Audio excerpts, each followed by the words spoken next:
Bupati Konawe Selatan Surunudin Dangka melalui bagian hukum pemerintahan kabupaten atau Pemkab Konsel melayangkan somasi kepada Guru Supriyani. Somasi tersebut menyusul surat pencabutan kesepakatan damai yang dibuat guru honorer sekolah dasar negeri tersebut pada Rabu 6 November 2024. Dalam suratnya, Guru Supriyani menyatakan mencabut tanda tangan dan persetujuan damai yang ditandatangani di Rumah Jabatan atau Rujak Bupati Konsel pada Selasa 5 November. Pencabutan surat damai tersebut dengan alasan karena berada dalam kondisi tertekan dan terpaksa dan tidak mengetahui isi dan maksud dari surat kesepakatan damai tersebut. Dalam hal ini, perbuatan saudari telah mencemarkan nama baik Bupati Konawe Selatan. Tulis salinan surat somasi yang diperoleh tribunnews.ultra.com pada Kamis 7 November. Karena dianggap melakukan tindakan menekan dan memaksa saudari untuk menyepakati surat dimaksud, yang dalam faktanya bahwa kesepakatan tersebut dibuat tanpa ada tekanan dan paksaan, serta disaksikan beberapa pihak dengan tujuan untuk menyelesaikan permasalahan secara damai dan kekeluargaan. Lanjut surat somasi. Surat yang diterbitkan di Andolo 6 November itu ditekan Kepala Bagian Hukum Pemkab Konsel Suhardin atas nama Bupati Konsel Surunudin Dangka dengan cap stempel Pemkab. Seiring surat somasi tersebut, Pemkab juga mengultimatum Guru Supriyani untuk melakukan klarifikasi dan permohonan maaf serta mencabut surat pencabutan kesepakatan damai yang dibuat. Oleh karena itu, kami meminta saudari untuk segera melakukan klarifikasi dan permohonan maaf, serta mencabut surat pencabutan kesepakatan damai tersebut dalam waktu 1x24 jam, tulis surat itu. Jika Guru Supriyani tidak melakukan apa yang diminta dalam surat somasi itu, Pemkab mengancam akan menempuh jalur hukum atas tuduhan melakukan pencemaran nama baik sebagaimana diatur dalam pasal 310 ayat 2 dan pasal 311 ayat 1 KUHP Pidana. Demikian somasi ini kami sampaikan untuk ditindaklanjuti pada kesempatan pertama tutup somasi tersebut. Kepala Dinas Komunikasi dan Informatika atau Diskominfo Konawe Selatan Anas Masud membenarkan surat tersebut dilayangkan bagian hukum Pemkab Konsel. Surat somasi dikeluarkan bagian hukum, kata Anas yang dikonfirmasi tribunnews.ultra.com. Menurutnya, surat somasi tersebut untuk memberikan penjelasan sebenarnya kepada masyarakat terkait proses mediasi dan perdamaian yang diinisiasi Bupati Konawe Selatan tersebut dilakukan tanpa tekanan maupun desakan seperti yang tercantum dalam surat pencabutan pernyataan damai. Artinya itu hanya untuk menjelaskan kepada masyarakat bahwa Ibu Supriyani mengatakan Pak Bupati melakukan tekanan dan desakan pada saat proses mediasi. Padahal kondisinya tidak seperti itu. Orang-orang yang hadir sudah dikonfirmasi juga. Itu tidak ada tekanan seperti apa yang disampaikan. Normal berjalan seperti apa adanya. Tetapi jika ada yang memberikan pandangan lain kepada Ibu Supriyani, itu di luar pengetahuan kita, ujar Anas. Anas menegaskan bahwasanya proses mediasi yang diinisiasi Bupati Konawe Selatan Surunudin Dangka dilakukan berdasarkan janjinya saat menggelar konferensi pers di Kota Kendari belum lama ini. Intinya proses mediasi yang dilakukan merupakan janji Pak Bupati dalam konferensi persnya. Beliau akan memfasilitasi perdamaian untuk para pihak-pihak terkait. Nah, kemarinlah momennya itu memfasilitasi proses mediasi hingga adanya kesepakatan damai. Jadi ini merupakan niat baik dari Pak Bupati untuk mendamaikan, tidak ada maksud lain. Bupati Konawe Selatan, kata Anas, juga memastikan tidak masuk dalam ranah proses hukum yang sementara sudah berjalan. Dia memisahkan proses hukum, itu kan lagi jalan, kita tidak masuk proses hukum. Proses mediasi antara pihak-pihak tersebut tujuannya agar lingkungan masyarakat tempat mereka tinggal suasananya mencair kembali. Jelas Anas. Dia pun berharap masyarakat maupun seluruh pihak terkait lainnya tidak menyalahartikan niat tulus dari Bupati Konsel untuk menengahi persoalan tersebut. Jadi proses hukum tetap berjalan, beliau tidak dalam kapasitas masuk dalam ranah itu. Sebagai pimpinan daerah, beliau hanya berkeinginan agar situasi masyarakat bisa kondusif. Sementara itu, Suhardin yang dikonfirmasi tribunnews.ultra.com secara terpisah, Kamis siang belum merespon terkait surat somasi yang dilayangkan kepada Guru Supriyani. Baik panggilan telepon, pesan maupun panggilan WhatsApp melalui nomor telepon selulernya. Download Tribun X sekarang, menghadirkan lokal menjadi Indonesia.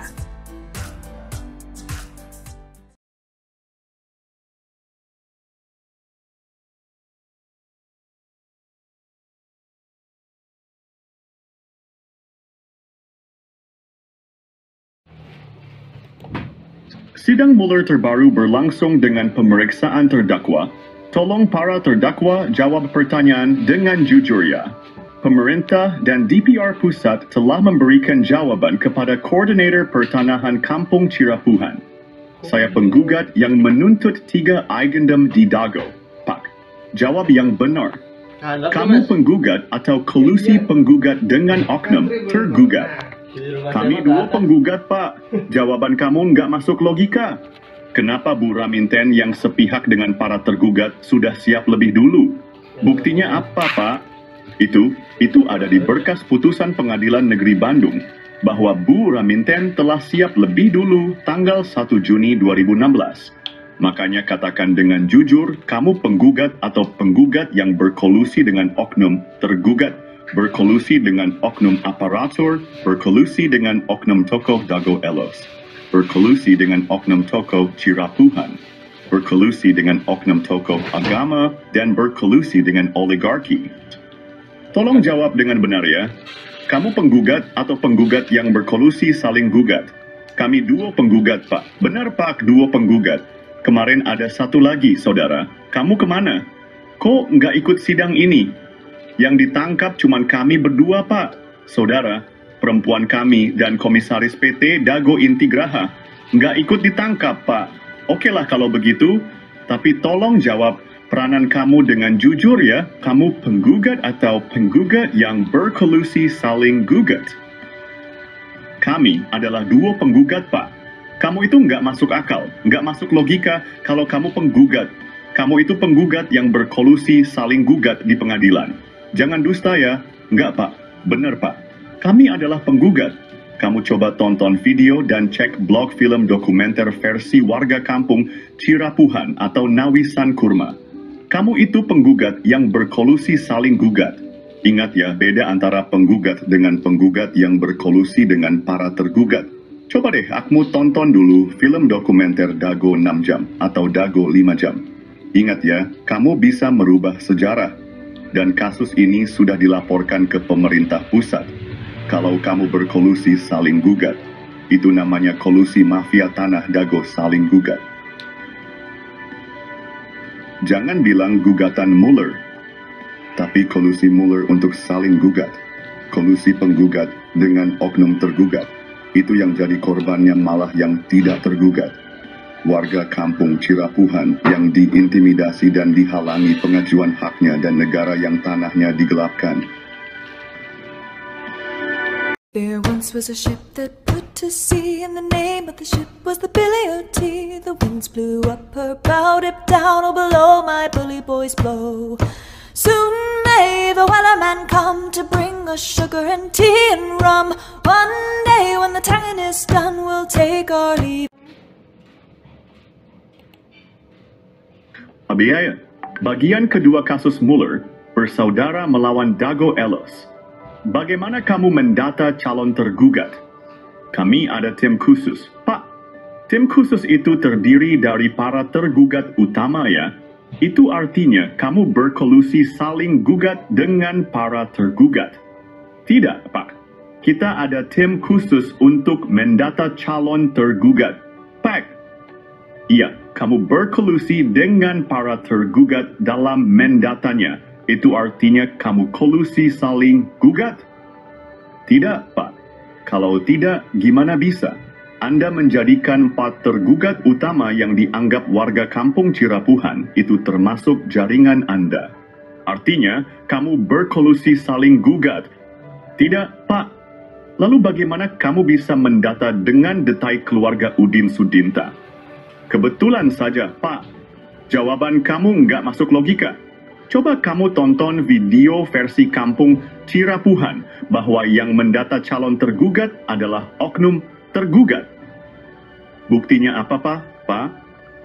Berkas Pengadilan Negeri Bandung tergugat nomor 69 atas nama Udin S itu sekarang dipakai Yani, anak Udin Sudinta. Tergugat nomor 99 atas nama Usin Sudinta itu yang sekarang dipakai tambal ban. Lalu tergugat nomor 232 atas nama Cepi. Padahal anak Udin Sudinta kan ada beberapa, kenapa Anda tulis atas nama Cepi? Tergugat nomor 233 atas nama Cepi, ini kan sudah dioperkan ke Pak Dirman. Kenapa nggak ditulis Pak atas nama Pak Dirman? Kamu takut ya, kalau Pak Dirman dibantu oleh warga yang nggak ikut jaringan mafia tanah saling gugat? Jaringan mafia tanah saling gugat. Apa-apa? Sebentar, kita lanjutkan dulu. Tergugat nomor 301 atas nama Udin S yang sekarang dipakai warung kopi. Bagaimana mungkin kamu bisa mencatat tergugat dengan detail keluarga besar Udin Sudinta? Buktinya apa, Pak? Itu berkas putusan Pengadilan Negeri Bandung. Katakan dengan jujur, kamu berkolusi saling gugat ya? Tidak, Pak. Kalau tidak itu nggak masuk akal. Coba deh kamu tonton film dokumenter versi Kampung Cirapuhan. Dalam film itu dijelaskan motif kolusi jaringan mafia tanah saling gugat. Tapi di berkas putusan Pengadilan Tinggi nggak ada itu, Pak. Yang kita bicarakan berkas putusan Pengadilan Negeri Bandung. Kalau gugatan Mueller itu nggak masuk logika dan akan merugikan warga Kampung Cirapuhan dan negara senilai 100 miliar hingga 1 triliun rupiah. Coba cek blog dan video versi Kampung Cirapuhan. Ini kasus sudah dilaporkan ke pemerintah pusat. Sebaiknya kamu jujur ya. Sengketa Tanah Dago ini adalah kolusi mafia, tanah saling gugat. Bukan gugatan, tapi kolusi saling gugat. Berkolusi untung mendapatkan untung bila pihak tergugat menang atau pihak penggugat menang.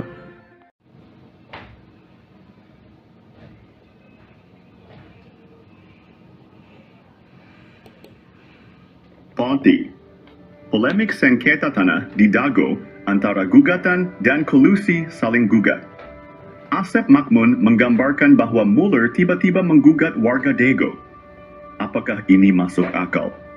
Dalam sidang, Asep menjelaskan keterkejutannya sebagai rakyat kecil yang seperti tak pernah berurusan dengan hukum perihal tanah. Padahal riwayat Asep Makmun bersama Iwan Surjadi dan pengacaranya menyerobot lahan penduduk asli, lalu kerap bawa-bawa LSM untuk menuntut ganti rugi ke Dimage, padahal bukan garapannya, dan juga garapan keluarganya sudah dioperalihkan. Mau dia minta ganti rugi lagi, dan bagaimana bisa orang demikian tahun 2012 lapor ke polisi dan banyak catatan kasus pertanahan lainnya. Lalu apakah masuk logika Mueller tiba-tiba menjadikan Asep Makmun dan rekannya sebagai tergugat utama nomor 1 sampai tergugat nomor 4? Bagaimana cara Mueller menggugat? Bagaimana mungkin Mueller memiliki data detail tentang tergugat tanpa berkolusi dengan oknum tergugat? Misalnya, tergugat keluarga Udin Sudinta dan anaknya, Cepi. Pertanyaannya bagaimana Mueller bisa mendapatkan informasi secara detail tergugat keluarga Udin Sudinta, yaitu tergugat nomor 69, nomor 99, nomor 232, nomor 233, dan nomor 31. Mueller tampaknya mempersiapkan gugatan dengan matang bersama oknum. Tergugat yang notabene Ketua RW 02 Dago Elos. Sementara itu, Apud Sukendar tiba-tiba diangkat oleh Lurah Sebgai Ketua RW 1 Kampung Cirapuhan ketika masa pendataan. Padahal Apud Sukendar bukan calon Ketua RW 1 Kampung Cirapuhan. Lalu bagaimana mungkin pendatang bernama Didi Koswara dari Subang diberi peranan seolah tuan tanah penduduk asli dengan lebih dulu diberi hadiah dan legalitas penyerobotan lahan oleh Iwan Surajadi PT Batu Nunggal Indah dan oknum aparatur negara. Mueller menargetkan tergugat utama yang sudah diberi peran untuk siap menghadapi. Dibantu dengan warga yang tidak tahu riwayat tanah dan riwayat penduduk asli. Mereka hanya ikut serta tanpa pemahaman mendalam dan sebagiannya hanya kaki tangan mafia tanah. Adapun mereka yang paham riwayat tanah dan riwayat penduduk asli tidak digugat, kecuali yang terlibat dalam jaringan mafia tanah Dago. Sementara itu, Buraminten sudah siap lebih dulu. Pertanyaannya, apakah gugatan Mueller atau kolusi saling gugat yang lebih masuk akal? Lalu bagaimana dengan aksi Asep Makmun sejak sekitar 40 tahunan ini? Tolong gunakan logika Anda baik-baik. Ini gugatan Mueller atau kolusi Mueller dengan jaringan para tergugat ini. Ini adalah kolusi saling gugat Mueller. Bukan gugatan Mueller, tapi kolusi Mueller saling gugat.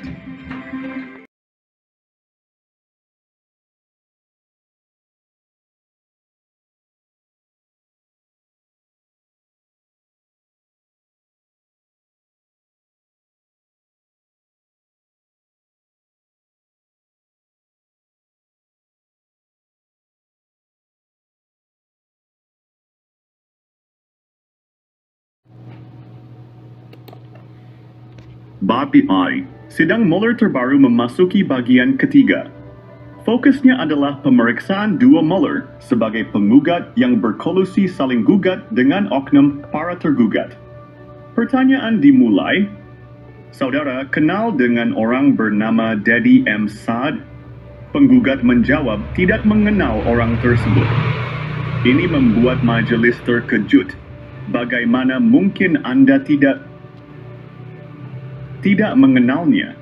Ada interupsi, tidak kenal ya tidak kenal. Dapat dijelaskan, ini berkaitan dengan kasus kolusi mafia tanah saling gugat. Menurut warga kampung Cirapuhan, surat pajak bumi dan bangunan sering digunakan untuk memindahkan atau pengoperalihkan hak pertanahan. Bahkan warga penduduk asli dan kelompoknya agak dihalangi untuk membuat surat PBB.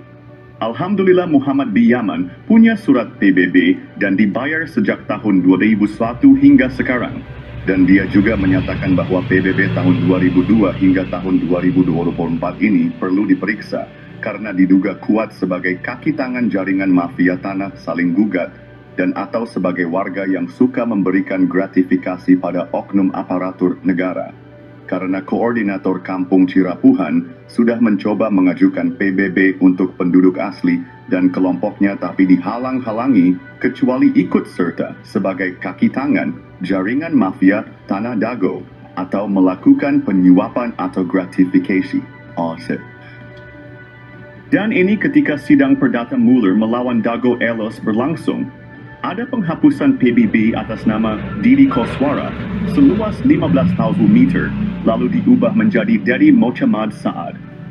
Ini diduga terkait modus mafia tanah yang menggelapkan hak pertanahan warga penduduk asli dan kelompoknya juga pada tanah fasilitas umum warga dan atau tanah negara. Dan juga PBB atas nama Didi Koswara seluas 15,000 meter melanggar kesepakatan warga kampung Cirapuhan dan warga Dago Elos tahun 1991. Silahkan periksa berkas kesepakatan antar RT dan RWDI kampung Cirapuhan dan Dago Elos, yang mana lokasi lapangan bola ada di RW 1 kampung Cirapuhan bukan di Dago Elos RW 02. Ini merupakan Eigendom Tridiusan Fordua. Sekalipun surat PBB bukan surat tanah, akan tetapi surat PBB digunakan sebagai alat kolusi antara penggugat dan oknum, para tergugat dan atau pihak yang terlibat jaringan mafia Tanah Dago dan atau tanda bahwa pemiliknya diduga kuat melakukan gratifikasi atau penyuapan oknum aparatur negara. Kasus ini mengungkap praktik gelap yang merugikan warga penduduk asli kampung Cirapuhan dan kelompoknya dan juga fasilitas umum warga dan atau tanah negara, dan juga merupakan argumentasi bahwa penduduk asli dan kelompoknya telah diintimidasi dan atau dihalang-halangi haknya untuk mendapatkan hak pertanahan. Untuk itu PBB tahun 2002 hingga tahun 2024 ini perlu diperiksa dengan seksama karena diduga kuat sebagai kaki tangan jaringan mafia tanah saling gugat dan atau sebagai warga yang telah memberikan gratifikasi pada oknum aparatur negara. Dan PBB atas nama Didi Koswara ini terhapus dan telah dikonfirmasikan oleh pengurus RT 27 RW 1 Kampung Cirapuhan dan tokoh masyarakat RW 2 Dago Elos yang bernama Pak Abidin bahwa Didi Koswara menyatakan PBB itu sudah dikuasakan ke adik iparnya, yaitu Asep Makmun. Untuk itu, PBB tahun 2002 hingga tahun 2024 ini perlu diperiksa dengan seksama karena diduga kuat sebagai kaki tangan jaringan mafia tanah saling gugat dan atau sebagai warga yang telah memberikan gratifikasi pada oknum aparatur negara. Dan selanjutnya mohon warga penduduk asli dan kelompoknya diberi hak untuk mengurus surat PBB dan mengurus hak pertanahan. Sekali lagi kami tanyakan Anda apakah mengenal Dedi M. Saad? Tolong jawab dengan jujur ya. Karena ini untuk mengungkapkan kebenaran kasus sengketa Tanah Dago, apakah kolusi saling gugat Mueller atau gugatan Mueller? Sekali lagi, kami tanyakan Anda apakah mengenal Dedi M. Saad? Kenal atau tidak? Baik itu Anda kenal, dan atau kalau tidak kenal berarti anggota jaringan mafia tanah ada lagi yang belum terungkap. Makanya silahkan Anda cek blog atau video dokumenter versi Kampung Cirapuhan atau Nawisan Kurma. Ini adalah kisah nyata. Kini atau nanti kita harus berjuang untuk mengungkapkan kebenaran.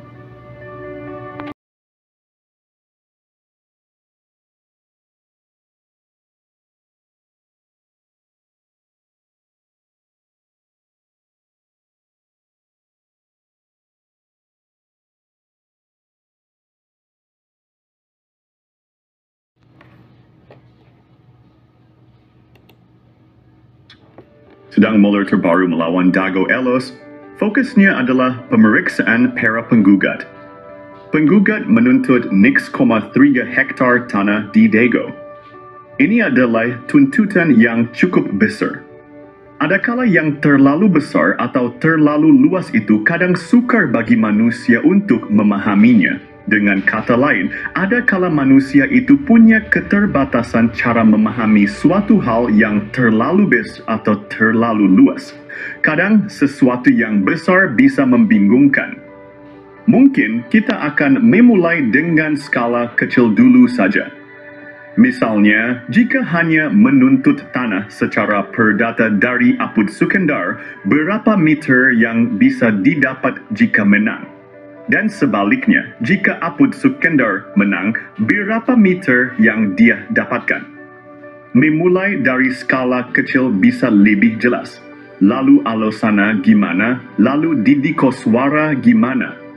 Nggak bisa gitu Pak. Kita langsung nuntut skala besar saja. Jawaban Anda nggak masuk logika.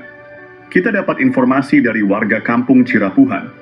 Apud Sukendar itu nggak punya garapan di Eigendom Verponding yang Anda tuntut. Kenapa Anda susah-susah menuntut Apud Sukendar? Dan lagi kok bisa-bisanya Anda menuliskan alamat lengkap Apud Sukendar. Banyak warga kampung Cirapuhan tahu rumah Apud Sukendar tapi nggak tahu alamat detailnya. Sedangkan Anda kenapa bisa menuliskan alamat detailnya? Kita ada tim khusus Pak. Tim khusus yang mengarahkan supaya Apud Sukendar menghadapi gugatan Anda. Ya namanya nuntut hak Pak. Ada informasi Apud Sukendar, Didi Koswara, dan Asep Makmun didorong untuk menghadapi gugatan Anda. Interupsi. Jadi banyak pertanyaan mengungkap fakta tapi sudah menuding. Balik lagi ke poin tadi ya, kalau Anda menang tuntutan dari Didi Koswara, Apud Sukendar, dan Alosana, Anda dapat lahan luas berapa dari ketiga orang tersebut? Dan kalau Apud Sukendar, Alosana, Didi Koswara memang dapat lahan berapa? Ya harus kita hitung lagi Pak. Apud Sukendar nggak punya garapan di Eigendom Verponding itu. Kenapa susah Anda menuntutnya? Ya kebetulan saja Pak. Jawaban Anda nggak masuk logika. Lalu Didi Koswara juga sudah nggak punya garapan lagi karena sudah dioper, alihkan. Lalu Anda tuntut apa nggak aneh ini? Ya, ini. Nggak juga Pak, namanya juga menuntut hak pertanahan. Jawaban Anda nggak masuk logika. Misalnya keluarga Udin Sudinta dan juga atas nama Cepi. Totalnya kan ada 5 yang dinyatakan sebagai tergugat nomor 69, tergugat nomor 99, tergugat nomor 232, tergugat nomor 233, dan tergugat nomor 311. Kalau Anda menang dapat 5 objek dari 5 poin para tergugat itu, sedangkan kalau keluarga Udin Sudinta dan atau dengan Cepi menang akan mendapatkan 5 objek dari subjeknya yang tergugat, bisa jadi begitu. Pak, kalau kita bisa jadi untung dong pihak yang tergugat. Untung gimana Pak? Itu objeknya kan ada yang sudah dioperalihkan ke Pak Dirman. Pak Dirman rugi dong kalau begitu. Ya tinggal atur-atur sendiri saja Pak. Kenapa bisa gitu? Tapi kita kan menang Pak di tingkat peninjauan kembali. Bukan begitu, maksud kita kan hendak mengungkapkan kebenaran yang berdasarkan ketuhanan yang Maha Esa. Dan ini bisa menimbulkan masalah baru lagi. Kita dapat informasi, Anda menuntut tergugat sedangkan objeknya belum tentu dikuasainya. Bisa jadi dikuasai terminal Dago, misalnya warung kopi, atau yang dipakai tambal ban. Ya tinggal atur-atur aja Pak kalau mereka menang. Tapi dalam putusan peninjauan kembali kita menang kan Pak? Interupsi, Pak. Maaf, kami mohon tidak diinterupsi. Karena ini menyangkut adanya pihak yang paling dirugikan, yaitu pihak yang tidak tergugat ataupun pihak yang enggak ikut serta sebagai penggugat. Kenapa enggak gabung aja ke warga lainnya? Satu, mohon maaf, enggak bisa begitu. Kenapa enggak bisa begitu? Itu enggak mau bersatu saja. Apa arti bersatu kalau hanya merugikan tanah hak warga lainnya dan atau tanah hak negara dan atau fasilitas umum? Enggak bisa. Pak, itu harus gabung dengan salah satu pihak saja. Ini ada dugaan kuat seperti kasus di Tangerang, mafia tanah saling gugat. Seperti kasus mafia tanah saling gugat di Tangerang. Yang punya hak pertanahan malah nggak ikut dilibatkan sebagai tergugat atau penggugat. Karena kasus di Tangerang adalah mafia. Tanah saling gugat. Maka boleh ada pihak yang ikut serta untuk bergabung. Sama dengan sengketa tanah Dago. Dugaan kuat adalah kolusi mafia tanah saling gugat bukan gugatan tapi kolusi mafia tanah saling gugat di Dago. Jadi kalau bergabung malah menjadi masalah yang merugikan warga kampung Cirapuhan dan negara. Coba Bapak dan Ibu tonton penjelasan dalam video versi kampung Cirapuhan atau Nawisan Kurma. Tonton video yang durasinya agak panjang juga cek blognya. Perlu dijadikan catatan bahwa kasus ini sudah dilaporkan ke pemerintah pusat dan sudah dapat atensi dari DPR RI Pusat Komisi 2.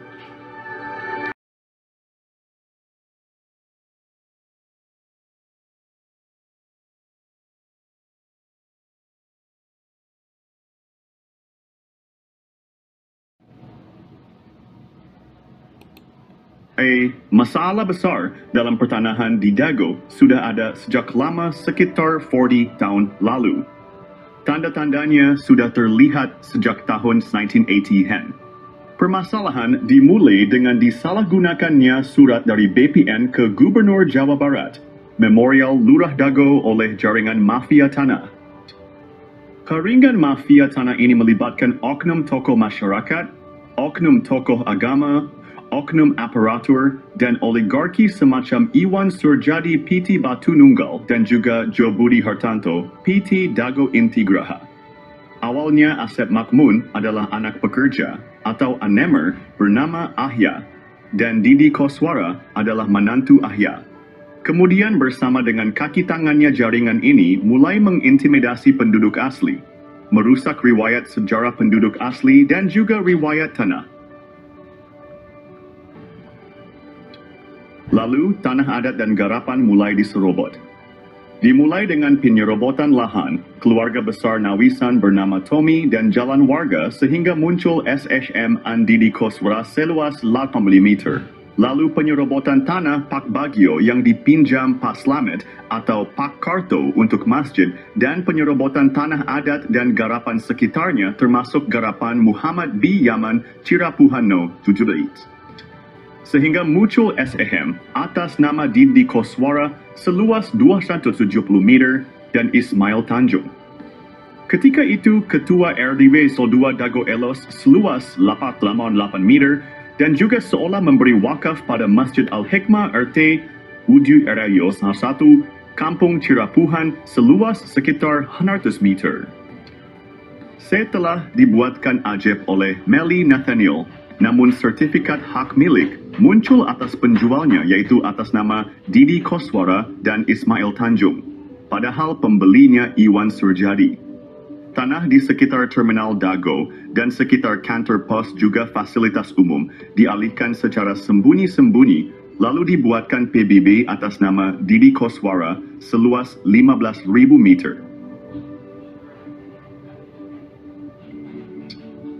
Hal ini melanggar kesepakatan warga Dago Elos tahun 1997 dan juga kesepakatan warga Dago Elos dan warga Cirapuhan tahun 1999. Luas garapan Asep Makmun 280 meter, jadi 100 meter. Dan Didi Koswara dari 14 RB dibagi 8 orang menjadi Lifty Snalvu. Padahal Asep Makmun dan Didi Koswara juga telah mengoper, alihkan dan mewariskan garapannya. Dan selanjutnya setelah sidang berlangsung data PBB itu terhapus dan menurut petugas PBB berubah jadi atas nama Dedi M. Saad. Dan sebelum itu Bu Raminten sepihak dengan tergugat telah bersiap lebih dulu.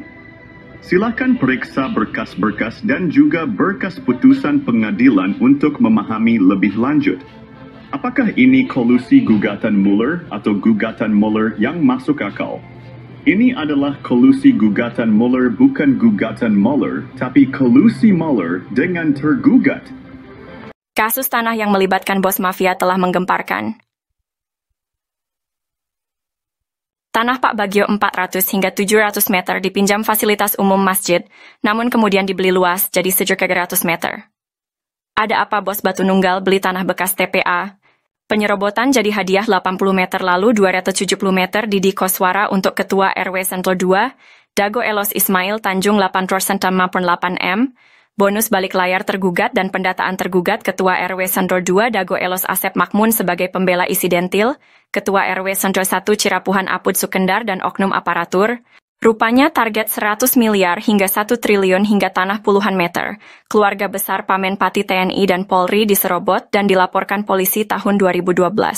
Sejak tahun 2007 sudah diberi tanda batas pohon alpukat dan sirsak, AIPAI. Bos mafia tanah Iwan Surjadi kebal hukum pada dana bansos tahun 2014. Pemerintah perlu membentuk tim independen untuk menyelidiki kasus sekarang merugikan warga kampung Cirapuhan dan negara 100 miliar hingga 1 triliun. Mafia tanah saling gugat Dago, bukan ngegugat, tapi saling gugat. Tonton film Keluarga Mueller durasi 4 jam 40 pm.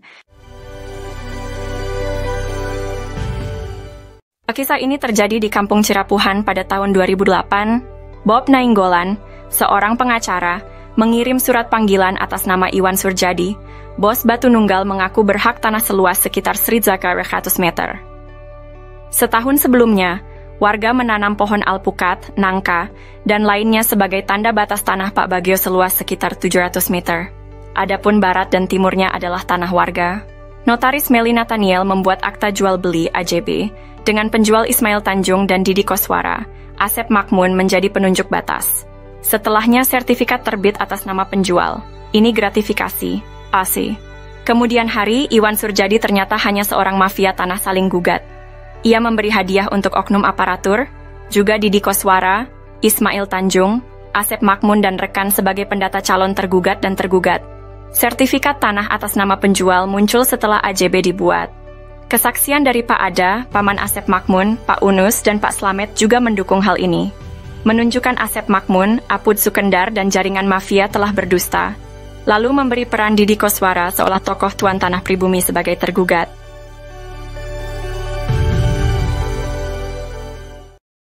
Oh janten, bapak teh ngegales di Ramana nih. Di Ramana nih. Ramana Asep Makmun. Mohon. Terus gitu di terus gitu diuwihkeun deui ka ieu.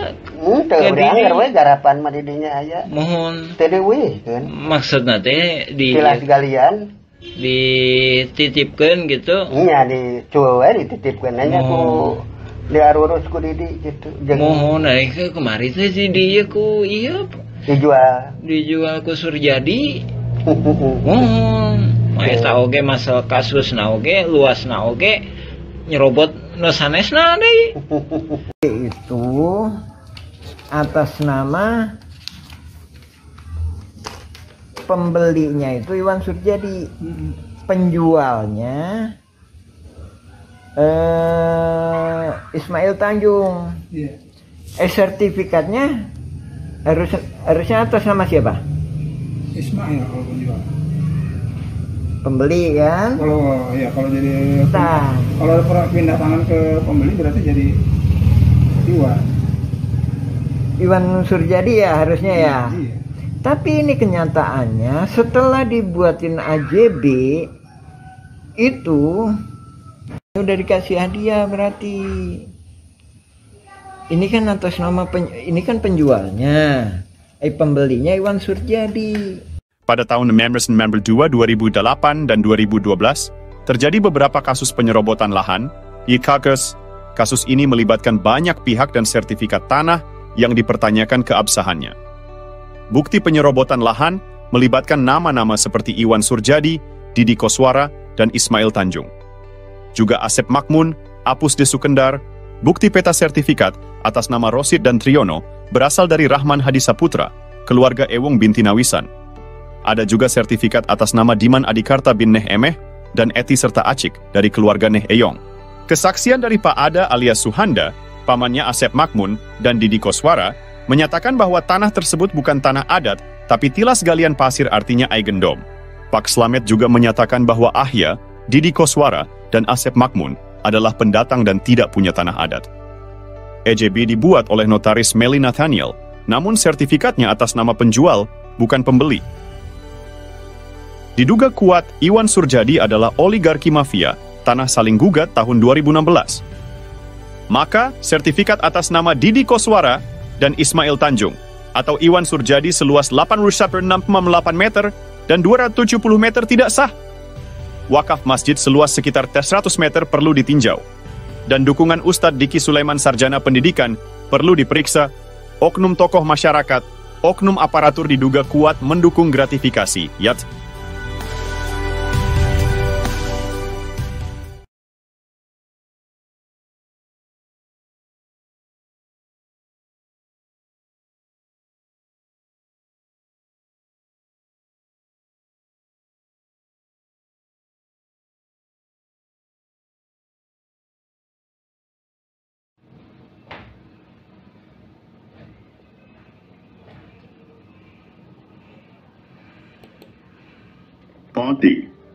Polemik sengketa tanah di Dago antara gugatan dan kolusi saling gugat.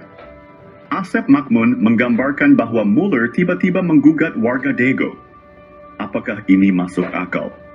Dalam sidang, Asep menjelaskan keterkejutannya sebagai rakyat kecil yang seperti tak pernah berurusan dengan hukum perihal tanah. Padahal riwayat Asep Makmun bersama Iwan Surjadi dan pengacaranya menyerobot lahan penduduk asli, lalu kerap bawa-bawa LSM untuk menuntut ganti rugi ke damage, padahal bukan garapannya, dan juga garapan keluarganya sudah dioperalihkan. Mau dia minta ganti rugi lagi, dan bagaimana bisa orang demikian tahun 2012 lapor ke polisi dan banyak catatan kasus pertanahan lainnya. Lalu apakah masuk logika Muller tiba-tiba menjadikan Asep Makmun dan rekannya sebagai tergugat utama nomor 1 sampai tergugat nomor 4? Bagaimana cara Muller menggugat? Bagaimana mungkin Muller memiliki data detail tentang tergugat tanpa berkolusi dengan oknum tergugat? Misalnya, tergugat keluarga Udin Sudinta dan anaknya, Cepi. Pertanyaannya, bagaimana Muller bisa mendapatkan informasi secara detail tergugat keluarga Udin Sudinta, yaitu tergugat nomor 69, nomor 99, nomor 232, nomor 233, dan nomor 31. Muller tampaknya mempersiapkan gugatan dengan matang bersama oknum. Tergugat yang notabene Ketua RW 02 Dago Elos. Sementara itu, Apud Sukendar tiba-tiba diangkat oleh Lurah Sebgai Ketua RW 1, Kampung Cirapuhan, ketika masa pendataan. Padahal Apud Sukendar bukan calon Ketua RW 1, Kampung Cirapuhan. Lalu bagaimana mungkin pendatang bernama Didi Koswara dari Subang diberi peranan seolah tuan tanah penduduk asli dengan lebih dulu diberi hadiah dan legalitas penyerobotan lahan oleh Iwan Surajadi PT Batu Nunggal Indah dan oknum aparatur negara. Muller menargetkan tergugat utama yang sudah diberi peran untuk siap menghadapi. Dibantu dengan warga yang tidak tahu riwayat tanah dan riwayat penduduk asli. Mereka hanya ikut serta tanpa pemahaman mendalam dan sebagiannya hanya kaki tangan mafia tanah. Adapun mereka yang paham riwayat tanah dan riwayat penduduk asli tidak digugat, kecuali yang terlibat dalam jaringan mafia tanah Dago. Sementara itu, Buraminten sudah siap lebih dulu. Pertanyaannya, apakah gugatan Muller atau kolusi saling gugat yang lebih masuk akal? Lalu bagaimana dengan aksi Asep Makmun sejak sekitar 40 tahun ini? Tolong gunakan logika Anda baik-baik. Ini gugatan Muller atau kolusi Muller dengan jaringan para tergugat ini. Ini adalah kolusi saling gugat Muller. Bukan gugatan Muller, tapi kolusi Muller saling gugat.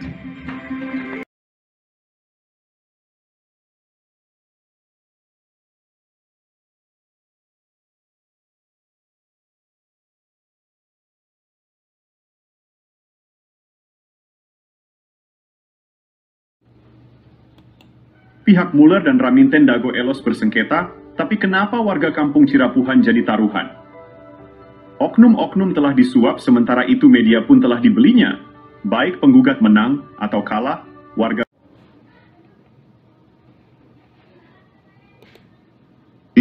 Kasus-kasus tanah Dago bisa diibaratkan bandar judi online. Coba gunakan logika.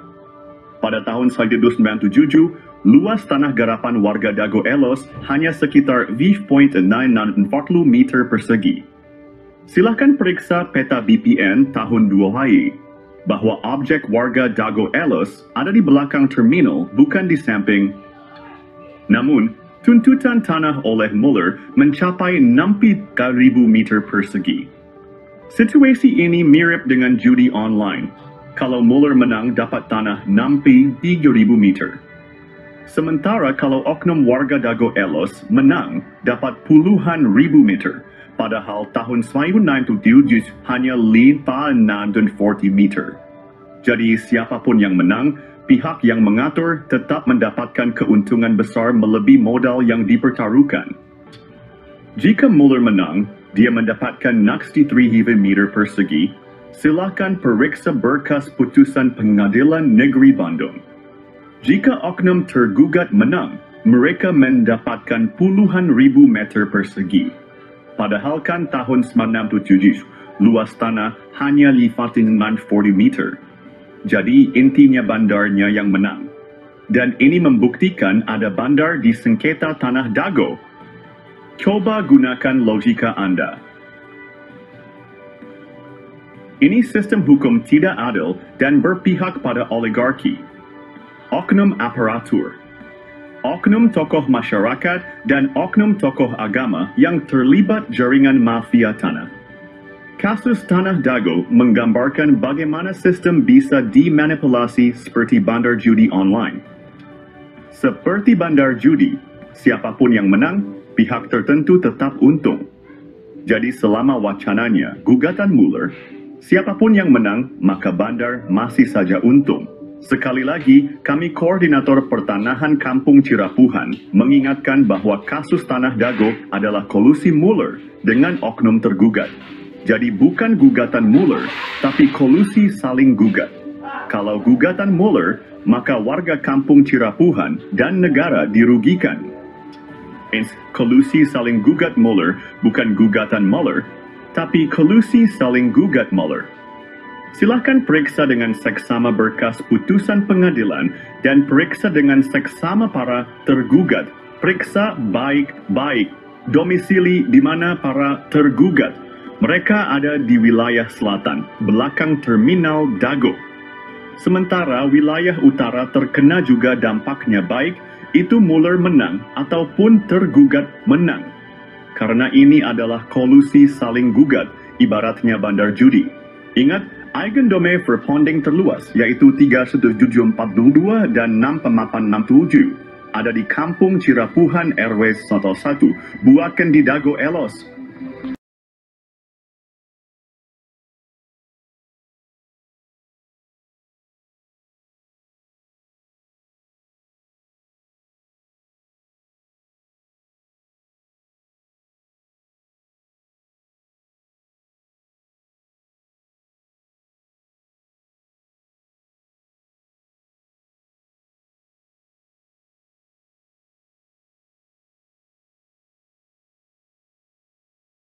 A'udzubillahiminasyaitonirrajim. Bismillahirrahmanirrahim. Assalamualaikum warahmatullahi wabarakatuh. Nah, ini di belakang Hotel The Match ini terjadi konflik agraria yang telah menipu dunia, yaitu konflik perdata. Perbedaan data luas tanah pada sengketa lahan Dago menjadi pemicu mafia beraksi. Koordinator Pertanahan Kampung Cirapuhan menjelaskan luas objek tanah memicu kolusi mafia tanah saling gugat. Pertama, Muller bersaudara dan PT Dago Intigraha menggugat tanah seluas 63.000 meter persegi pada 3 Eigendom Verponding. Kedua, Bu Raminten mengklaim natspi 9.000 meter persegi pada 4 buah Eigendom Verponding. Dengan kesepakatan oknum, tergugat warga Dago Elos adalah penggarapnya. Perlu diperiksa berkas kesepakatan warga. Pada tahun 1997, warga Dago Elos hanya menguasai 5.940 meter persegi.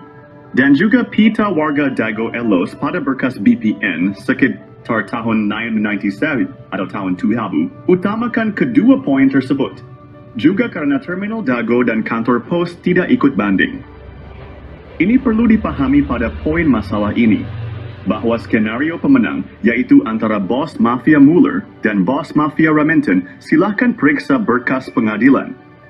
Notabene mereka dalam satu jaringan Asep Makmun CS Iwan Surjadi sites.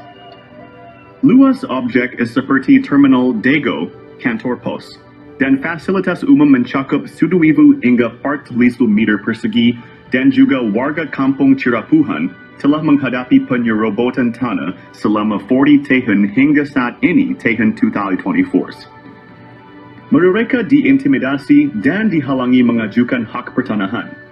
Lalu ingat baik-baik Eigendom Verponding 3782 dan 6897 berlokasi di Kampung Cirapuhan RW 1 Dago bukan di Dago Elos RW 2. Perhatikan keterangan dan periksa berkas di pengurus RTRW serta pita BPN tahun-tahun 1997 hingga tahun 2000. Ini adalah pemicu utama penggelapan tanah oleh jaringan mafia. Tanah saling gugat, bukan ngegugat, tapi saling gugat.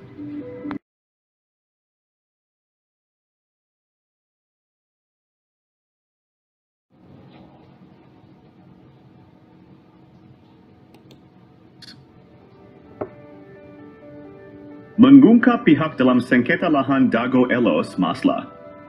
Ini dipicu oknum warga Dago Bandung. Esensi.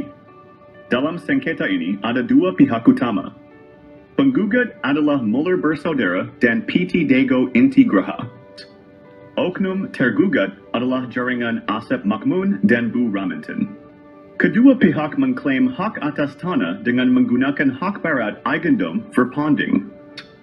Intinya, bukan warga Dago atau warga Iwo Cirapuhan Bandung, tapi oknum. Dan ada pihak yang belum muncul adalah oknum aparatur. Dan oligarki juga jaringannya seperti Iwan Surjadi dan Dedi M. Saad I. Simak penjelasan korelasi kasus sebelumnya dalam film dokumenter Nawisan Kurma atau versi Kampung Cirapuhan. Silakan cek blog atau video yang berdurasi agak panjang. Periksa berkas putusan pengadilan tuntutan Muller dengan adanya kesepakatan Bu Raminten. Misalnya, kesepakatan pihak Bu Raminten dengan Asep Makmun ada dalam putusan PN Bandung. Dan berkas lainnya, misalnya PBB 15 harga meter atau sertifikat di Suara. Iwan Surjadi dan berkas warga atau berkas peta BPN. Koordinator Pertanahan Kampung Cirapuhan, sudah mengirim surat ke DPR Pusat seberat 3 kg, adapun ke Presiden berat berkas 2,7 kg. Esensi dalam sengketa tanah Dago ini adalah satu jaringan mafia tanah dengan modus saling gugat yang melibatkan proksi. Proksinya, ingat, satu jaringan mafia tanah.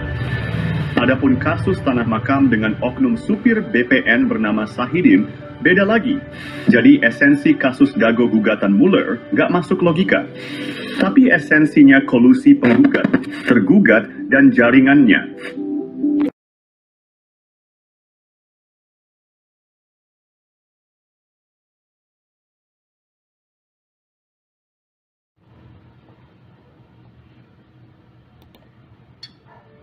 Konflik tanah di Dago Elos hanyalah kolusi saling gugat. Barang buktinya bahwa konflik Dago Elos adalah kolusi mafia. Tanah saling gugat adalah berkas putusan Pengadilan Negeri Bandung nomor 414 PDT G 2016 PN-BDG. Ini membuktikan kolusi saling gugat bukan gugatan Muller, tapi kolusi Muller dengan pihak tergugat. Oleh Koordinator Pertanahan berkas kolusi mafia tanah, saling gugat telah dikirim ke DPR dan Presiden juga lembaga lainnya. Ini juga slogan anti-hak berat Eigendome Verpanding oleh oknum tergugat tidak benar karena Bu Raminten juga pakai hak barat. Ikut. Bu Raminten memberi kuasa Hei Syamsul Maparepa tanggal 1 Juni 2016. Sebelum adanya gugatan Muller bersaudara dan PT Dago Intigraha sampai ke tergugat. Adapun pihak ini masuk pengadilan agak telat hanya alibi. Yang jelas Raminten telah siap lebih dulu tanggal 1 Juni 2016. Muller menggugat 3 Eigendom Verpanding, lucunya hantu, dan makam di Serobot juga wilayahnya oleh Bu Raminten. Jadi Bu Raminten lebih parah mengklaim 4 Eigendome Verpanding. Disepakati oleh pihak tergugat Asep Makmun CS pihak Dago Elos. Semua tergugat dianggap penggarap Bu Raminten. Ada makam tua yang membuktikan Eigendom Verpanding 372 dan 6 tidak sah. Pribumi lebih dulu ada dibandingkan pabrik tegel Simongan, yaitu pihak yang diakui pemegang Eigendom Verpanding oleh pihak tergugat maupun tergugat. Konflik ini menunjukkan kompleksitas sengketa tanah. Penting untuk menyelesaikan dengan adil. Isi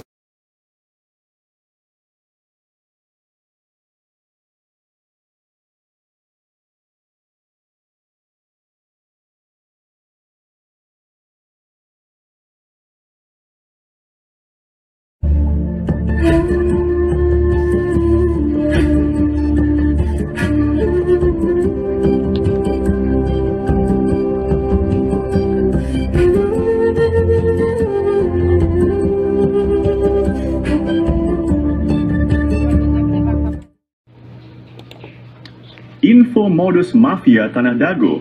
Kami adalah Koordinator Pertanahan Kampung Cirapuhan, Bandung. Nama saya Muhammad Basuki Yaman bin Sutrisno bin Tirto Harjo. Buyut adalah TNI Polri, bernama Matrawi. Modus jaringan mafia Tanah Dago mempunyai pola yang sama. Pertama, mereka mengumpulkan data target di Kampung Cirapuhan. Ini dimulai sejak tahun 1980-an. Kedua, mereka mempersiapkan pembentukan jaringan mafia tanah. Asep Makmun, Iwan Surjadi, dan oknum target lahan atau korban di Kampung Cirapuhan, Nawisan Kurma, dan tanah negara fasilitas umum. Korban-korbannya adalah Tommy Rokaya, Muhammad Basuki Yaman, Pak Bagio, warga pribumi lainnya. Fasilitas umum dan lahan negara juga menjadi korban.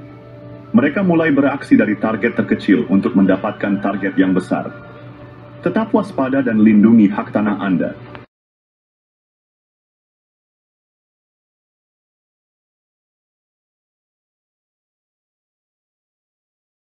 Tahap penyerobotan lahan Dago Bandung dimulai dengan penyerobotan lahan Tommy Rokaya, keluarga besar Nawisan yang menaungi ahya Bapak Asep Makmun. Lahan ini milik keluarga besar Nawisan dan luasnya 80 meter persegi. Sertifikat lahan tersebut diatasnamakan Didi Koswara, adik ipar Asep Makmun sebagai oknum Tujuannya adalah untuk mendapatkan sertifikat dan menjadikan Didi Koswara sebagai tokoh pribumi tuan tanah. Bukti bahwa lahan tersebut milik Tommy adalah AJB antara Tommy dan M. Wikarta tahun 1996. Tommy adalah anggota keluarga besar Nawisan yang memperkerjakan Ahya, bapak dari Asep Makmun. Alamat lahan tersebut adalah Cirapuhan, RT 07 RW 1 Dagono, OI, 33, Kota Bandung. Kasus ini mendukung skenario mafia tanah yang saling menggugat, seperti Muller melawan Dago Elos tahun 2016. Penyerobotan lahan ini berlanjut dengan penyerobotan lahan garapan pribumi yang disebut Eigendom Verponding. Modus mafia tanah Dago EP3 target penyerobotan lahan yang lebih besar, teknik atau modus. Mereka menggunakan intimidasi untuk menghalangi warga pribumi. Warga ditakut-takuti dan diancam penjara oleh kaki tangan mafia tanah. Sejak tahun 1980-an, area garapan pribumi diserobot mafia tanah. Lahan ini juga diklaim oleh Eigendom Verponding Pabrik Tegel Simongan. Padahal keluarga besar Nawisan sudah ada sebelum pabrik itu berdiri. Modus mafia tanah juga melakukan kolusi dengan oknum aparatur, tokoh masyarakat, dan tokoh agama. Buktinya luas lahan jaringan Asep Makmun, dan keluarganya lebih besar daripada milik pribumi.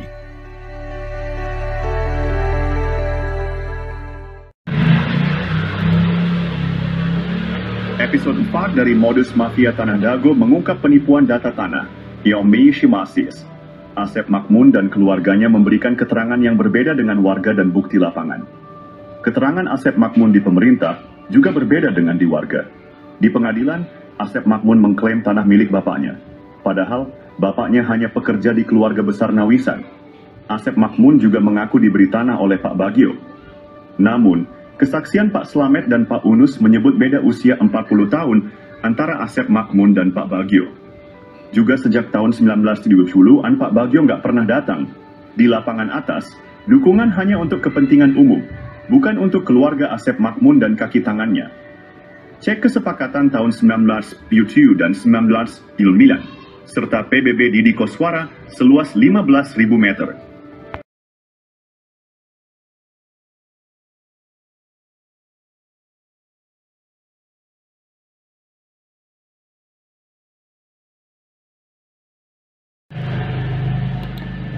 Berikut modus mafia tanah Dago episode 5 versi Kampung Cirapuhan. Selain riwayat tanah yang kurang tepat, luasnya juga tidak sesuai dengan kenyataan. Di lapangan bawah, mafia tanah menyerobot lahan Pak Bagio yang dipinjam untuk Masjid Aresem.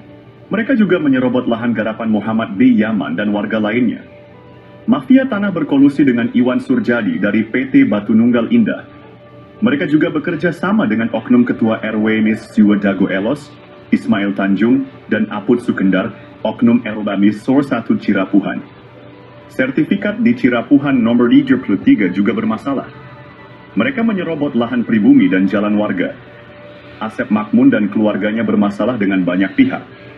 Warga pribumi tidak berani melawan karena diintimidasi oleh jaringan mafia tanah Dago, Toyo. Episode 6 dari Modus Mafia Tanah Dago mengungkap jaringan mafia tanah yang menciptakan kekacauan. Mereka menekan penduduk asli dengan mencampurkan mereka dengan pendatang yang melakukan urbanisasi. Kaki tangan mafia tanah berusaha menguasai dan menyerobot lahan penduduk asli. Mafia tanah ini mengintimidasi dan menghalangi penduduk asli mendapatkan hak atas tanah mereka. Mereka juga memprovokasi antar keluarga penduduk asli, Ipui, satu golongan didukung untuk menyerobot lahan saudaranya. Hal ini membuat batas dan riwayat tanah menjadi tidak jelas. Pendatang yang tidak ada kesepakatan malah mendapatkan tanah. Hubungan keluarga penduduk asli pun terputus.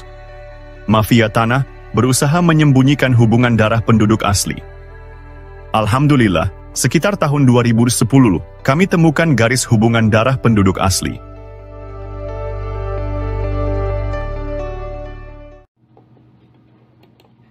Analisa, penelitian, dan penyelesaian mafia tanah Dago perlu dilakukan. Dasho. Alhamdulillah, sejak sekitar 20 tahun lalu kami mulai mempelajari riwayat tanah. Kami juga mempelajari riwayat warga yang turun-temurun dan hal-hal terkait lainnya. Berbagai berkas dokumen negara dan berkas warga telah kami kumpulkan. Namun, beberapa dokumen hilang atau rusak karena rumah sering bocor. Kami memilah mana data atau keterangan yang dusta dan mana yang jujur, meski pahit diungkapkan. Ada yang bertanya siapa Mueller bersaudara? Analisa, penelitian, dan penyelesaian mafia Tanah Dago perlu dilakukan. Kami mengetahui Mueller dari langkah mendekati tanah dan Asep Makmun Cies. Kami melihat Mueller dari cermin yang diperlihatkan oleh Asep Makmun dan jaringannya.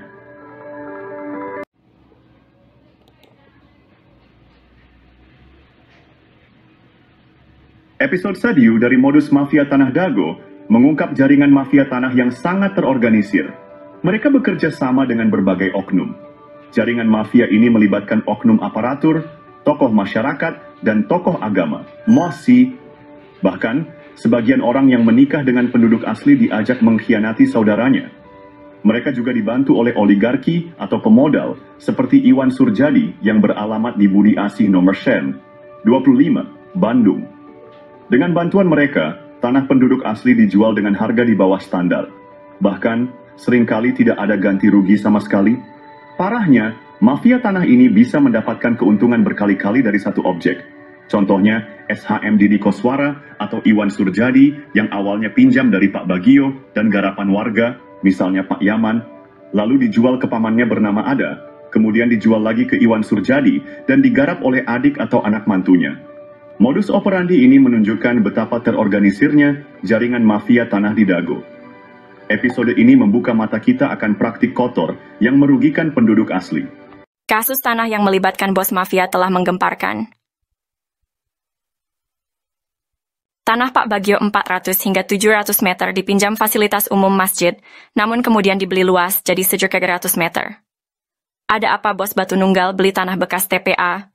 Penyerobotan jadi hadiah 80 meter lalu 270 meter Didi Koswara untuk Ketua RW Sentul 2, Dago Elos Ismail Tanjung 8% 8M, bonus balik layar tergugat dan pendataan tergugat Ketua RW Sentul 2 Dago Elos Asep Makmun sebagai pembela Isidentil, Ketua RW Sentul 1 Cirapuhan Apud Sukendar dan oknum aparatur.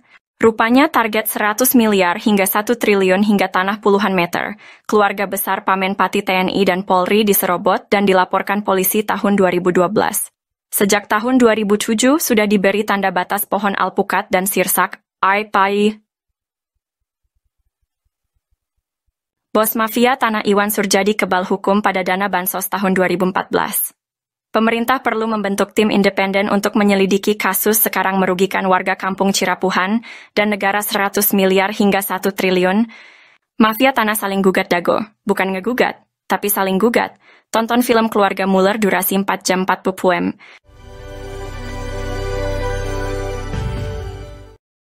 Oh janten bapaknya ngegales di iya di Ramana nih. Di Ramana nih. Di Ramana Asep Makmun. Mohon. Terus lanjut gitu di. Terus di gitu diuihkeun deui ka ieu. Teu dianggar we garapan mah didinya aya. Mohon. Teu diuihkeun. Maksudna teh di silas galian dititipkeun gitu. Iya dicuwe we dititipkeun nya ku diarurus ku Didi gitu. Mohon aing kemarin teh di dieu ku ieu dijual ku Surjadi. Mohon. Eta oge masalah kasus na oge luas na oge nyerobot nu sanesna deui. Kasus Tanah Dago Mafia Tanah Kolusi Saling Gugat, episode 8 mengungkap pola yang sama. Modus mafia tanah ini mengacaukan batas tanah dan riwayat tanah pribumi asli. Pada tahun 1992, tanah Pak Bagio, fasilitas umum seluas 400 meter hingga 700 meter tanah dan 600 meter garapan warga lainnya juga diambil. Tanah tersebut diatasnamakan Didi Koswara seluas 270 meter. Ismail Tanjung atau Iwan Surjadi seluas 848 meter. Lalu sandiwara konflik Dago Elos melawan Mueller muncul. Pada tahun 2002, wilayah kampung Cirapuhan RW 01 diubah menjadi Dago Elos RW 02. PBB seluas 15.000 meter atas nama Didi Koswara, lalu dialihkan ke Dedi M. Saad. Begitu halnya tanah Tommy, tanah Unus, tanah makam diubah. Berita terbaru tentang mafia tanah Dago Elos kembali mencuat melakukan gol bunuh diri. Episode 9 kali ini mengungkap modus operandi yang hampir sama. Pada tahun 2008, keluarga Asep dan Didi menjadi target utama Iwan Surjadi, oligarki mafia tanah saling gugat. Anehnya tahun 2012, Muhammad B. Yaman dilaporkan ke polisi dan lurah. Juga dituding provokator dan anehen ya keluarga Asep dan Didi tenang saja ketika itu. Pada tahun 2016, Didi Koswara, Asep Makmun, Apud Sukendar, Alosana dan kelompoknya menjadi tergugat utama Mueller, bersaudara. Anehnya tahun 2024, pengadilan, polisi, dan lembaga pemerintah yang sibuk, dan Muhammad B. Yaman juga jadi korban lagi. Didi, Apud, Alosana tenang-tenang saja. Karena ini, modus mafia Tanah Dago adalah saling gugat. Bukan ngegugat, tapi saling gugat. Keluarga Didi Koswara dan Asep Makmun malah berkolusi pada kasus dulu dan sekarang. Maka siapapun yang menang, negara dan warga kampung Cirapuhan dirugikan 100 miliar hingga 1 triliun rupiah. Silahkan cek blog atau video versi Kampung Cirapuhan atau Nawisan Kurma. Ada penjelasan dan bukti dokumen. Kolusi mafia tanah saling gugat di Kampung Cirapuhan dan Dago Elos pada episode 10. Peranan beberapa oknum tokoh masyarakat dan oknum tokoh agama terlibat dalam mengkondisikan keadaan warga. Mereka memanfaatkan ketidaktahuan warga tentang riwayat tanah. Warga yang tidak paham dijadikan pion untuk diadu domba dengan aparat. Oknum tokoh agama juga berperan dalam situasi ini. Mereka meredam warga yang paham riwayat tanah agar tidak ikut serta. Ini membuat warga yang seharusnya bisa membela haknya menjadi pasif. Warga kampung Cirapuhan dan jamaah masjid terjebak dalam situasi sulit. Jika tergugat atau penggugat menang, hak mereka bisa hilang sementara oknum Thomas dan oknum Toga meredam DSN mengintimidasi. Mereka terpaksa diam karena takut diintimidasi. Sementara itu, jaringan mafia tanah tetap untung, siapapun yang menang. Silahkan cek putusan pengadilan negeri, sesuaikan data tergugat dengan data warga yang tidak tergugat. Peran oknum tokoh masyarakat dan oknum tokoh agama bantu oligarki dan oknum aparatur praktik mafia Dago berlangsung sekitar 40 tahun ini sangat merugikan warga dan negara. Silahkan Anda renungkan manakah yang masuk logika gugatan Mueller atau kolusi Mueller dengan para tergugat. Cek blog atau video versi Kampung Cirapuhan untuk penjelasan dan bukti dokumen. Hukum bukan ilmu pasti, kasus pembunuhan Vina Cirebon. Kasus pembunuhan Vina Cirebon dan menimbulkan pertanyaan besar. Saksi dan ahli hukum saat ini membuktikan bahwa pengadilan bisa jadi salah. Allah memberikan kita nurani dan akal yang sesuai dengan logika. Pembunuhan Vina, konflik Dago Elos, dan pembunuhan Uci 31 Mei 2023 dengan uang damai 10 juta juga menjadi sorotan. Koordinator Pertanahan Kampung Cirapuhan telah menulis surat ke berbagai pihak. Presiden, Gubernur, Menteri, DRP, dan lembaga lainnya. Apakah keputusan pengadilan dan bukti otentik yang ternyata bisa dimanipulasi sesuai dengan nurani dan logika? Pemerintah harus membentuk tim independen yang kredibel dan penuh integritas untuk meneliti kasus-kasus ini. Pemberitaan dan keputusan pengadilan tidak selalu mencerminkan kebenaran. Kita memiliki logika dan nurani yang menjadi tanggung jawab kita semua untuk berjuang melakukan reformasi, untuk menegakkan keadilan meletakkan sesuatu pada tempatnya yang tepat. Untuk itu, mari bersama-sama memastikan bahwa keadilan dan kebijaksanaan benar-benar tercapai. Anda tidak hanya menjadi penonton, tetapi juga menjadi bagian dari solusi untuk perubahan. Penyelesaian konflik sosial, cek versi Kampung Cirapuhan, atau versi Nawisan Kurma. Berkas Pengadilan Negeri Bandung ada keterangan hak Eigendom Verponding Buraminten. Bahkan tergugat lebih dulu bersiap sebelum digugat, yaitu 1 Juni 2016. Ada 3 poin penting untuk diperhatikan. Pertama, pemberitaan yang ada hanya Eigendom Verponding Mueller. Padahal Buraminten juga menggunakan hak barat Eigendom Verponding, yang sudah tak berlaku pada tahun 1980. Kedua, Buraminten sepakat dengan Asep Makmun semua tergugat adalah penggarapnya sehingga warga Dago Elos juga dirugikan. Ketiga, lokasi objek paling luas, 4 hektar lebih, yaitu Eigendom Verponding 374-2, berada di Kampung Cirapuhan RW 01 Bandung, bukan di Dago Elos RW 02, namun Cirapuhan RW 31. Hanya ada 3 orang yang digugat. Pada berkas tahun 1997, luas tanah warga Dago Elos kurang dari 1 hektar, sementara objek yang digugat mencapai lebih dari 6 hektar lebih. Itu 3 poin penting dan jaringan mafia tanah telah beroperasi sejak 1980. Untuk itu, pemerintah diharapkan membentuk tim independen, cek film keluarga Mueller durasi 4 jam, Bahkan keluarga besar TNI Polri juga menjadi korban dari jaringan Asep Makmun, Didi Koswara, dan rekan-rekannya. Warga kampung Cirapuhan dan negara dirugikan 100 miliar hingga 1 triliun karena ini kolusi saling gugat.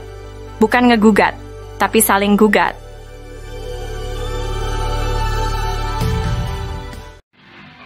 A'udzubillahiminasyaitonirrajim. Bismillahirrahmanirrahim. Assalamualaikum warahmatullahi wabarakatuh. Bersama ini kami sampaikan, kami dari Nawisan Kurma.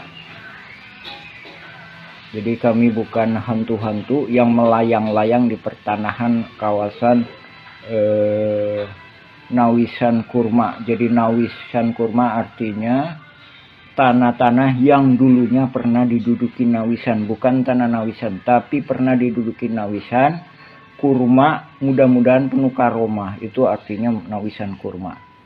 Nah, adapun ini dukungan dari warga-warga pribumi, warga-warga yang asli, bukan melayang-layang. Nah, ini ditandatangani oleh warga-warga pribumi tahun 2010. Nah, dari sini kami sebenarnya udah memperkirakan bahwa mafia-mafia tanah ini akan kemudian hari akan muncul. Nah, ini tanda tangan pribumi. Nah, ini rangkap lebih dari satu. Nomor satu. Ini nomor satu juga nih.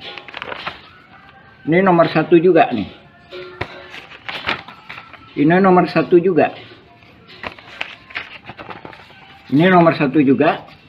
Karena memang ini berdasarkan kerelaan pribumi, berdasarkan kebersamaan pribumi untuk memperjuangkan lahan-lahan ini. Bukan untuk menguasainya, tapi gimana mengolah lahan ini agar bisa mendapatkan manfaat. Baik itu untuk pribumi. Jadi perang ini bukan pribumi lawan pendatang, bukan. Bukan perang Dago Elos lawan Cirapuhan, bukan. Bukan perang ulama lawan jamaah. Tapi ini perang mafia tanah. Tuh. Ini nomor KTP 2010. Ini ada yang udah meninggal ini. Jadi anak turunan Nawisan itu sekarang lebih kurang jumlahnya 500 hingga 1000 jiwa. Ini kepala-kepala keluarganya ini. Tak ada pun Muller FS Dago Elos yang mana yang pribuminya. Saya kemarin ke saudara Angga bilang pribumi Dago Elos adalah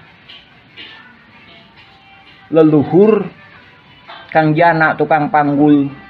Itu pun tahun 1900-an, sedangkan ini 1800-an. Buktinya adanya makam. Nah, ini kepala keluarganya ini.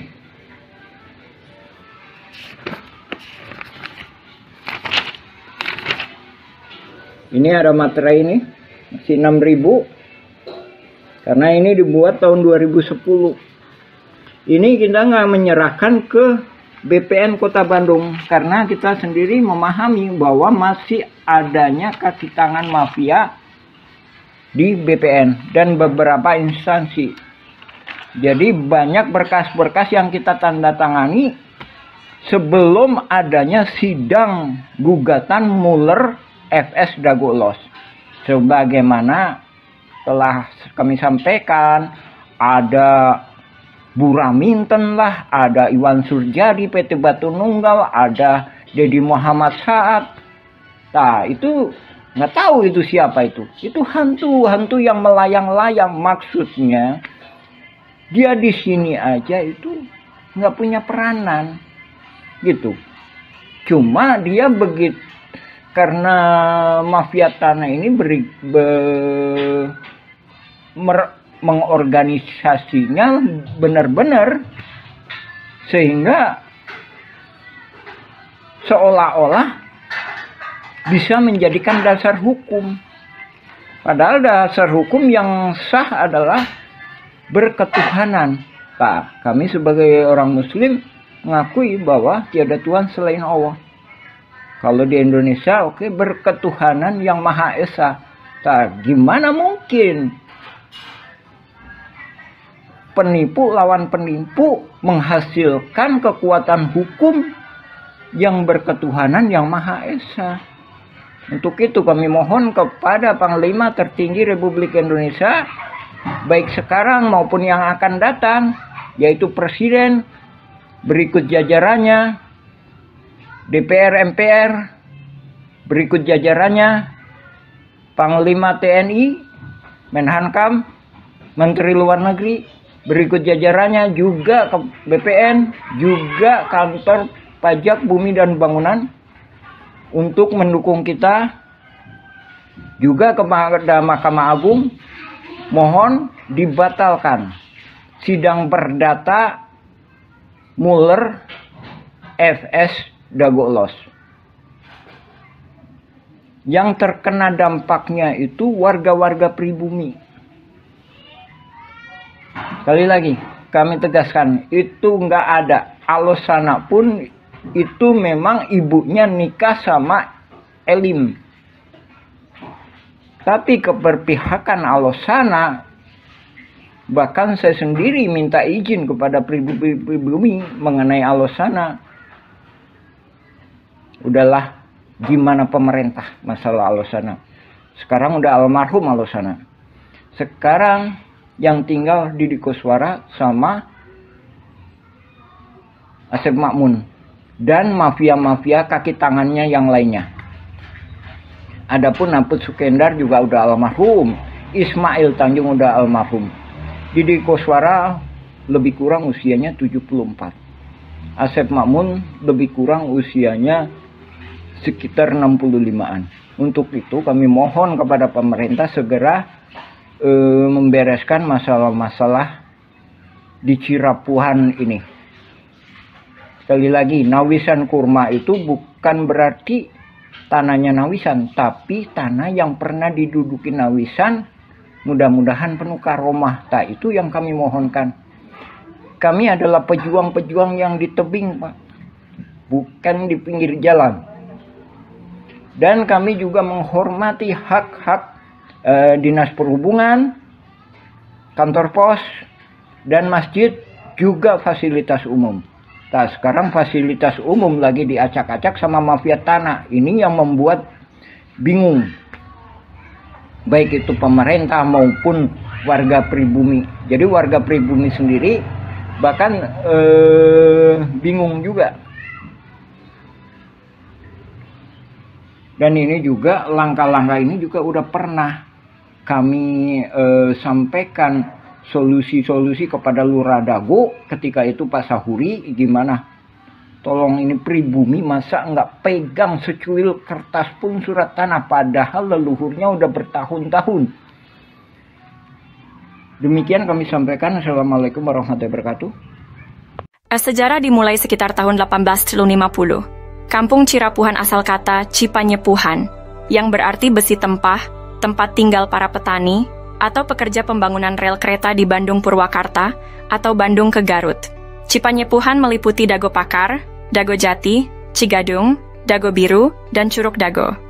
Setelah membuat gua Belanda, pada tahun 1918 atau 1923, kolonial Belanda bernama Simongan menduduki Bukit Dago dan membangun pabrik di Terminal Dago, membuat surat Eigendom 3740 dan 3741. Keluarga besar Nawisan menduduki lahan Cirapuhan Timur, sekarang Cipaheut, Kabupaten Bandung, Cirapuhan Barat, sekarang Cirapuhan, Kota Bandung, dan Sawargi depan Terminal Dago. Nama anak putri Nawisan dan menantu Nawisan, Neh Okoh nikah dengan Hasim. Anak cucu dari keluarga inilah yang menaungi Ahya, tapi dibalas dengan penyerobotan lahan oleh anak Ahya.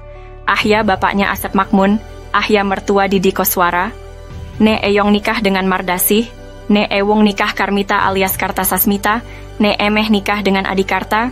Simongan secara sepihak membuat Eigendom Verponding 37442 dan 644 di Kampung Cirapuhan, Kota Bandung, Ini tidak sah karena pribumi lebih dulu menduduki lahan tersebut, bukti dengan adanya makam Nawisan dan anak-anaknya. Silahkan pemerintah tinjau lokasi, informasi lebih lanjut bagian lanjutan. Anda dapat menjelajahi juga versi Kampung Cirapuhan atau Nawisan Kurma.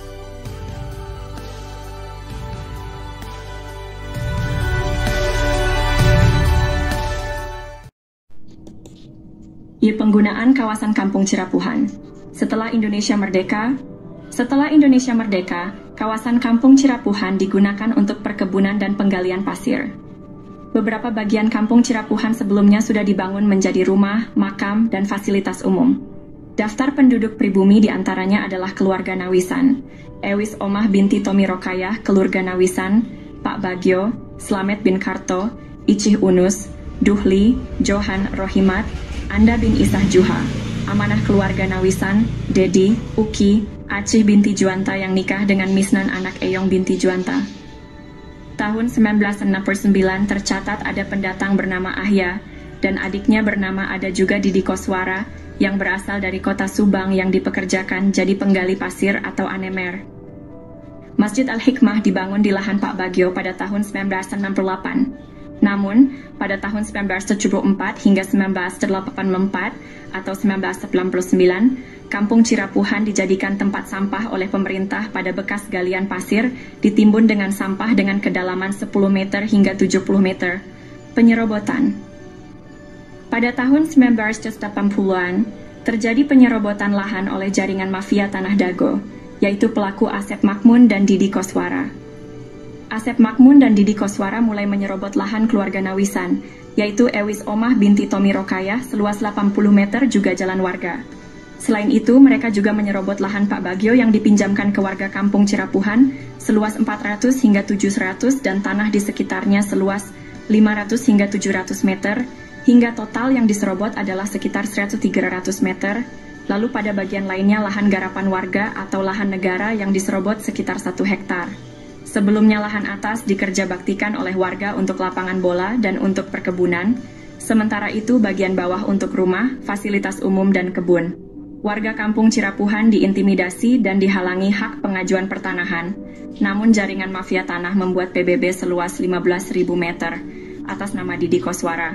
Kemudian dialihkan ke Dedi M. Saad, beralamat JL Roket 1 Komplek Armet Cipageran Cimahi Utara, oleh jaringan mafia Tanah Dago dioperalihkan ke kaki tangannya, sehingga tahun 2008, 2009, hingga kini tahun 2024, kembali dijadikan tempat sampah dengan membuang galian pondasi pembangunan Hotel Wirton Dago, dan juga dijadikan hunian kaki tangan jaringan mafia Tanah Dago, Kampung Cirapuhan RT Kumen 7 RW 01 Dago. Bandung wilayahnya dirubah jadi Dago Elos olah jarinangan mafia tanah untuk modus saling gugat. Pemerintah harus membuat tim independen untuk informasi lengkap. Untuk info lebih lanjut, cek blog atau video versi Kampung Cirapuhan atau Nawisan Kurma. Hari ini saya ingin membahas tentang surat terbuka yang ditujukan kepada Komnas HAM dan Ombudsman. Surat ini mengungkapkan dampak dari penggalian pasir secara masif di Kampung Cirapuhan yang merugikan pribumi lalu dijadikan tempat pembuangan sampah oleh pemerintah. Amerta, sejak tahun 1974 TPA menyebabkan kerusakan ekologis dan kekurangan air bersih bagi lebih dari 100 kepala keluarga. Disponsori Ketua Komisi B, Endrizal Nazar Wakli DPRD HE Warso dan Sekda juga Wali Kota Bandung Dada Rosada. Ketua RT Sodociu, Muhammad B. Yaman, dan Ketua RW Syoro 1, Sisye Mulyana, untuk mengatasi masalah ini dengan berunding di Rut PDM Maman Budiman. Setelah 30 tahun, Alhamdulillah tahun 2005, warga Kampung Cirapuhan mendapatkan air bersih. Namun, upaya untuk memberantas jaringan mafia tanah yang ada sejak tahun 1980-an masih perlu dukungan. Kami memohon agar Komnas HAM dan Ombudsman dapat mendukung kami dalam memberantas jaringan mafia tanah yang merugikan masyarakat. Kami juga meminta agar lembaga lainnya merespons surat kami secara tertulis dan pemerintah membentuk tim independen. Terima kasih atas perhatiannya. Untuk informasi lebih lanjut, cek blog atau video versi Kampung Cirapuhan atau Nawisan Kurma. Mari bersama-sama berjuang untuk keadilan. Terima kasih.